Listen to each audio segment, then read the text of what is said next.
Hello, welcome to, I guess this is day 5. We're still on Unit 3, and we're in Lesson 5. Today, I'm going to talk about Operation Overlord, June 6th, 1944.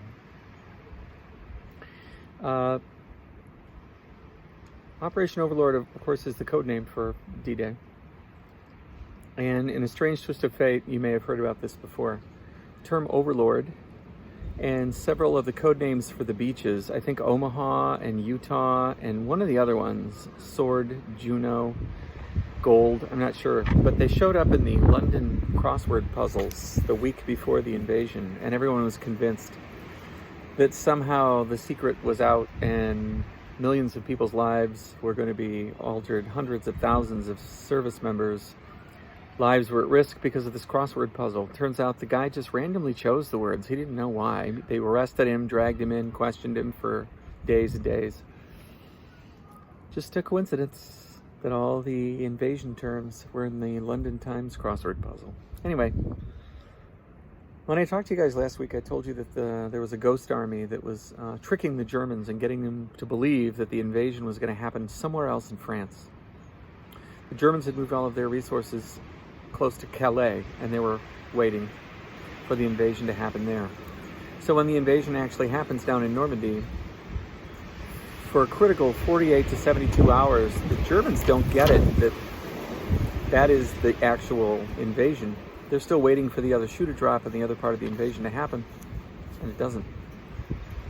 And by then it's too late. So the plan, as I've read about this in many different places, there's many different books you can read. You can watch Band of Brothers. Episode 2 covers the actual invasion jump. The plan was that a few minutes after midnight, Pathfinder paratroopers would drop and set up landing beacons, and these beacons would shine straight up like little searchlights, and you'd be able to pick them up as the aircraft were flying through the dark over Normandy and illuminate the drop zones. What nobody knew for sure was that even though the weather was bad, it was so bad that Eisenhower postponed the entire operation by 24 hours. Even though the weather had cleared in England, there were still clouds over Normandy itself, and they did not know that when they launched the attack. So when the paratroopers came in, Mr. Burgett talks about the fact that they hit this cloud bank. Everybody could see what was happening even though it was night, because they had taken the doors off the planes. So you could look right outside. And that as soon as they hit the cloud bank, the planes, not wanting to crash into each other, all took evasive action. Some of them went higher, some of them went lower, sped up, slowed down, all kinds of things. And when they came out of the cloud formation, they were over the drop zones, but they were, many of them, off course because they'd lost formation. And so the planes ended up dropping paratroopers all over the Normandy Peninsula without any real rhyme or reason. Some of them accidentally dropped the paratroopers into the English Channel, and none of those people survived. But what all the paratroopers, especially Mr. Burgett, who I've had conversations with about this before he passed away, what they all had in common was the planes were flying too low, they were flying way too fast, and they all hit the green light, the jump light, either too soon, too late, or before they had slowed down enough. The pilots were scared to death. It's, a few minutes after midnight. Forget colliding with one another. Everything on the ground is firing up at them. It's chaos. And so the paratroopers they see the green light, they jump. And they land all over the place. Mr. Burgett said that he couldn't, in his mind, it all happened so quickly. He jumped from the plane, his parachute cord pulled the parachute from the tray, the parachute inflated, and he hit the ground. He said how he landed without breaking an arm or leg, he has no idea. But he also mentioned that a plane flew over him so close he could see the paratroopers jumping in the dark, and he knew that the plane was too low. It was just over the trees. I think there were 14 paratroopers. All of them died because their chutes never opened. The pilot knew how low he was flying, but he was flying way too low and way too fast because he didn't want to get shot down. And if you don't want to get shot down, you fly close to the ground. Actually, it makes sense because your plane is there and gone before the guys on the ground can react to it. If it's way up in the sky, they can see it. Anyway, throughout the night, it's just chaos in Normandy. Paratroopers coming down on top of people's houses and in their gardens, randomly landing all over the place. At Sainte-Mère-Église, one of them lands on the church tower, and his chute actually catches on the church steeple, and he pretends he's dead all night. And the Germans think they've killed him, so he just fakes that he's dead. They actually shot the heel off his boot. Until the Allies take the village over, and then he just yells down for someone to please cut him down because he's been up there all night. It actually worked out for the Americans that they did land all over the place because the Germans couldn't figure out where exactly they were trying to land, so they didn't know where to send all their reinforcements. So in a weird way, it worked out. Anyway, so there were 11,770 paratroopers dropping out of the sky that night from the 82nd Airborne, the 101st Airborne, and from the British 1st Parachute Division. There were 1,384 aircraft dropping them. And then in a second wave, they came in, 3 or 4 o'clock in the morning, pulling 867 gliders. And the gliders were bringing in heavy equipment. They had jeeps, anti-tank guns, radios, medical equipment. These gliders are made of plywood, covered with canvas, and there's no engine. So it's dark and there's no moon. So when the pilot is cut loose from the tow plane, he's got one chance to land correctly. And if he gets it wrong, everyone dies. It doesn't seem very cost-effective to me, but that's what they did.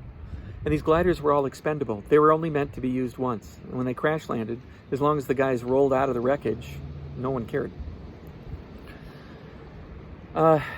While this was going on in the hedgerows in the back country all around Normandy, the beaches themselves were under attack. The Germans defending the beaches knew as dawn approached that something was going on. They'd been bombed the night before by 11,000 aircraft.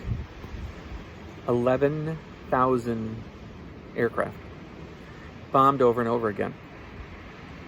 I talked to a British pilot, the man that I was talking to that I told you about in the airport last week. He was flying in one of those planes. And he said it was great that they had painted all the black and white stripes on the planes so that they wouldn't accidentally be shot down by their own side. Except it was the middle of the night, so nobody saw the stripes. And so they shot at them anyway. And I said, well, did you make it to your target? He said, no, all of my friends were getting shot down and killed, so we just opened the bomb bays and dropped the bombs in the English Channel. I said, but you were flying over the American fleet and the Allied fleet at the time. He said, yeah, I know. I said, so essentially you bombed your own fleet. He said, whatever, they were shooting at me. Okay.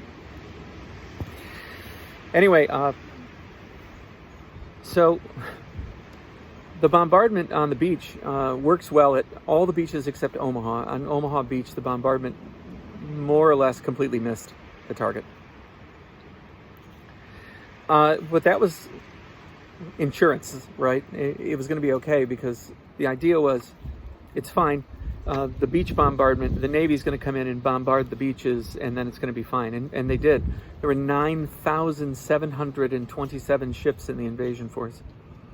And many of these ships were just battleships, cruisers, destroyers. And they pummeled the beaches, just started firing at the beaches from like 4 in the morning until the landings went in. Here's the problem. There was so much dust and debris blown up into the air from the bombardment, they couldn't see the beach anymore. And at Omaha Beach, all the guns were firing high, which means the shells were flying over the beach and landing in the countryside. They weren't knocking out the beach obstacles. But again, that was supposed to be insurance. There were going to be 20,111 vehicles and 176,475 men landing on those beaches. And like I said, for 4 out of the 5 beaches, it went all right. It was just Omaha Beach that went wrong. There were dual drive tanks that had canvas sides to them that were supposed to drive off the landing boats and swim. They had propellers in the back of the tanks, and they would drive themselves through the water without sinking. The problem was the waves were so high that day, they were all getting pushed off course.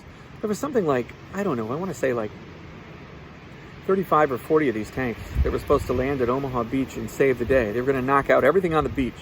So when the soldiers landed, they would just round up the prisoners. Every single one of those tanks, except for 2, sank in the waves. 2 of them made it to the beach, and before they even were able to roll all the way out of the water, the Germans had knocked them out. So when the soldiers hit the beach at Omaha Beach, the bombardment didn't work, the naval bombardment didn't work, the dual-drive tanks didn't work, and they were on their own. And that's why Omaha Beach was such a deadly place to be. It was the bloodiest beach and the closest they came to a failure that morning. And I've been there, and I've sat on the hilltops looking down, and I can see exactly how that would happen. I've stood in the German bunkers, and you could see it was a turkey shoot. There's no other way to explain it. Mr. Sneath landed on Omaha Beach, and he told me the first words out of his mouth when he stepped off into the water up to his armpits was, "What the hell's going on?" Because nothing looked like it was happening the way it was supposed to happen. And when he jumped off the boat, he had 2 laundry bags full of quarter sticks of dynamite, TNT, to use to blow things up. Had a bullet hit one of those, there wouldn't have been enough left to him to, scoop up and put in your pocket. And it was crazy. And he went out through the whole day blowing up beach obstacles. As the tide came in and as the tide went out, he was blowing up beach obstacles. And he told me that the biggest problem he had was soldiers landing and hiding behind the beach obstacles. He would wrap the TNT around the beach obstacle and set it up for destruction. He would roll away and put his detonator on there and get ready to pull the pin and set this thing off, and he'd look up and there were soldiers hiding behind the thing he was trying to blow up. And so he'd crawl over to them and say, "Get out of here, I gotta blow this up." And they'd say, "Okay," and they'd run away. And he'd roll away, and as he looked up to set it off, there'd be different soldiers from the next wave hiding behind the same. So it took him the whole day. And he said, "I never took the rifle off my back. I never fired a single shot. I was so busy and focused on doing my job and blowing these things up and working that I did that all day until I ran out of explosives." And that's when we got on the radio and called out to the battleships and directed battleship fire and cruiser fire in on the beach. And that's how he lost his hearing. And the whole time I knew him, he wore hearing aids. Anyway, he survived the whole day. And just to give you a sense of scale, when Mr. Sneath got off the landing boat, his landing craft had 24 men on board. And at the end of the day, there was Mr. Sneath and 1 guy that had not been killed, wounded, or were missing. 1 guy, other than Mr. Sneath. And that guy stayed with him until December 16th, 1944, and then he lost his other friend. But that's a story for another day. So at the end of the day, all 5 beaches were in American hands, and British hands, and Canadian hands. And within 48 to 72 hours, the beaches the different landing groups had all found each other and linked the 5 beaches together and created a massive beachhead. It was 2 or 3 miles in, and it was about 15 miles long. And the Germans, although they tried many times to break through to the beach and cut them off from one another and destroy them, they were never successful in doing that. And a lot of that was because the paratroopers, who were miles inland, were causing so much chaos and carnage. If you've ever seen Saving Private Ryan, Private Ryan is one of the paratroopers in the movie. And so the guys from the beach fight their way in to rescue him for God only knows what reason. Anyway, which is the point of the movie. So there's a lot of good movies that relate to that that I would recommend. All of them are very violent.